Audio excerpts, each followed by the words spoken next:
Well, Sunday saw the Launceston premiere of a new movie called Streets of Colour, and we're lucky to have the writer-director in the studio with us, Ronnie S. RISKALLA. G'day, Ronnie. G'day, thanks for having me. Ronnie, tell me a little bit about yourself. Is this your first, second, third, fifth movie? This is officially my second feature film, my first professional film.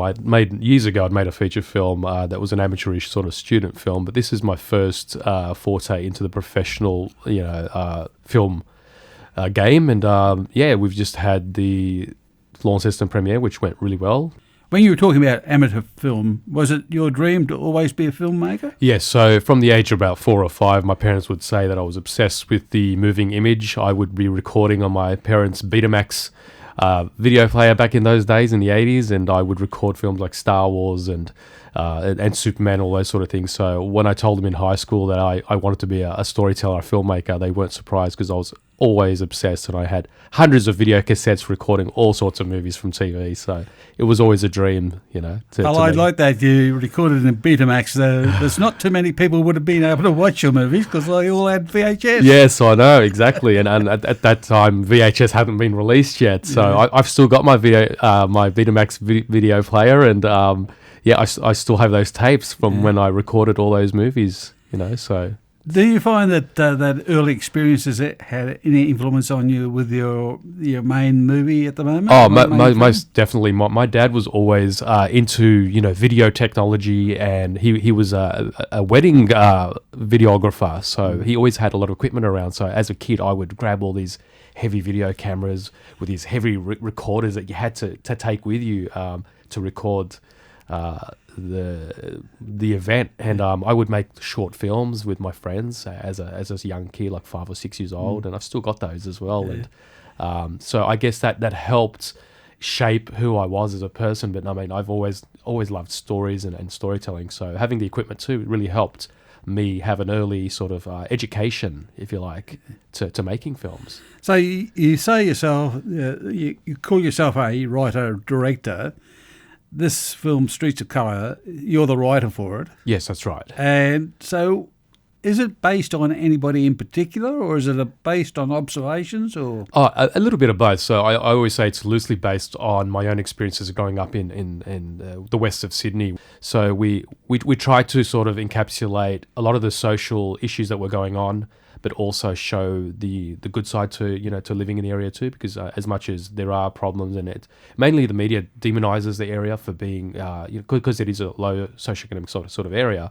There are those issues which they do happen across the board into other areas as well. So it was loosely based on my experiences going through a lot of those things myself, and if it didn't happen to me in the story, it happened to people around me, like you said, experiences from other people as well. I think all through life, and when I look at Australian history, we've had what we call sort of, enclaves or ghettos, or just groupings of different nationalities. Yes. Is this the case in Western Sydney?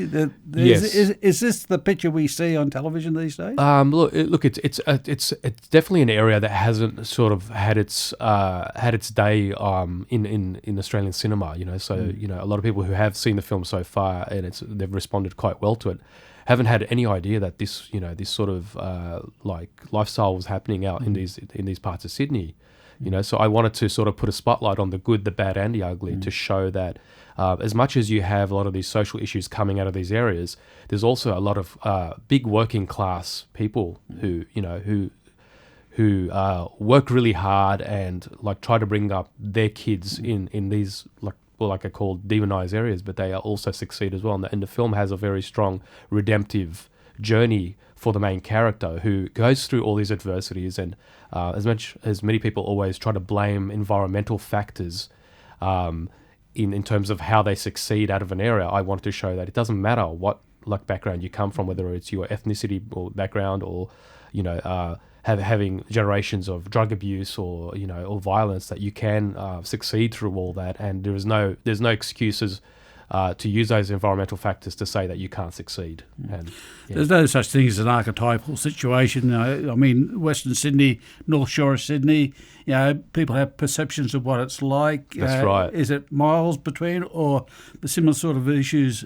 Could could easily be within that North Shore area of Sydney as well. Oh, that's right. And there's actually a line that I've written in the film that says, there are drug dealers and bogans everywhere. And that's very true in my own experiences as well. You'll just because you live by the beach, it doesn't mean you can't be, an abuser of drugs or be violent or whatnot.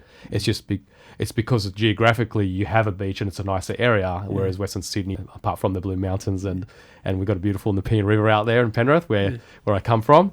But yeah, it can be, like I said, the media can sort of paint a picture that's not very pretty, but there is a lot, like I was saying earlier, there's a lot of great working class people out there who have nice houses, and we've got houses in the millions of dollars as well, and people have, big properties and all that sort of thing. So I tried to show that in the film too. Spotlight on all the good things. How much trouble did you have casting bogans? Luckily for myself, the biggest bogan character, a good friend of mine, Drew Pearson, who plays the token bogan guy. He's the junkie with a heart of gold. He's one of these characters that we always had in the area who knew everyone's business, and had a lot of bad luck and adversity in his life, but he was also such a good guy who'd help you out and whatnot. So he was from the area himself, and he was a really great actor. So luckily for me, I met through another common friend that I grew up with, and I cast him as that bogan character. So he knew the type of character, and he knew the nuances and all the details of those sort of characters. So it was actually not that hard. And if you have really good actors, it doesn't matter where they're from. They can, as soon as you tell them this is what I want from your character, they can encapsulate that behaviour. The title of the movie or the film's called Streets of Colour.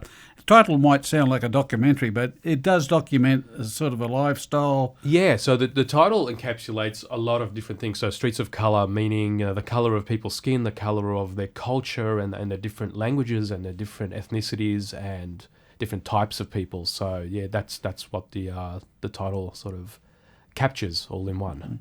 I was hearing a story that some people took their neighbours to see it. Their neighbours are really strict Christians, and they have a very puritanical look at life. If they go to see a movie like this, are they going to be shocked, or are they going to have their eyes opened to another world? It's a really good question that you're asking, because I do explore religion in the film too. I come from a strong faith-based Christian upbringing, so and I always struggled to understand what that meant. To your parents tell you, you're born into this religion. They want you to go to church. They want you to do all these things, and as you become an adult, you sort of question things and you think, okay, do these things exist? Are they real? And that sort of thing. So I do explore spirituality in the film. So I feel that people who have some sort of spiritual upbringing or some sort of religion will find something in this film too, because I do explore that in a very positive way too. If people come and see the movie, are they going to see something in a positive light, or are they going to see something in a negative light, or is there a message there that there's hope? Yes, all the above. So it's a very confronting film. So there's I do apologize for the language that's in the film, but it's used to sort of help speak in the language of these younger guys who are going through all these social issues that I was mentioning earlier. The drug abuse and the drug addiction and all that sort of thing. So it was very necessary to present the film in a way that would speak to that culture. But it also has a lot of hope, and it's a like I was saying, it's a redemptive story. So as much as it's very confronting, you'll leave the cinema very changed, I believe. And we've had the words powerful and thought-provoking, and people even in the older generations have received the film very well. They're going and thinking they're seeing a gangster-style street movie, but you're coming out with a lot of really important messages and a different outlook on life. Fantastic. Talking about a different outlook on life, a little birdie whispered in my ear, and I'm sitting here watching you. You've got a scarf on, you've got a parka on, you've got gloves on, you've got a beanie. The little bird whispered in my ear that you want to come back to Tassie. Oh, mate, I love it here. It's such a beautiful part of the country, and I apologise for not being here sooner in my life, but I'm so glad that the film was able to bring me to this beautiful part of the world, and I've loved every minute of it so far. And I'm really upset that I won't be here for too long. I'm here for another day, but I'm going to be bringing back the family for sure. Yeah, and I tell you what, we've got a pretty active entertainment industry down here with movies and TV series and things like that. And I'm just thinking, maybe the Bay of Fires is your genre of... I've heard about that. I would love to come and shoot something here. And I just love how beautifully and historic Launceston is. And just seeing some beautiful cars around here. There's one in the car park right now. Yeah. I believe her name is Josephine. I got to take a ride in it last night, and it's just everything about this place is so beautiful. Ronnie, look, it's been a pleasure to have you in the studio to talk about your latest project, which was Streets of Colour, and so pleased you could bring it to Launceston. Thanks for joining us in the studio. Thank you so much for having me. That's Ronnie S. RISKALLA, the writer-director of Streets of Colour.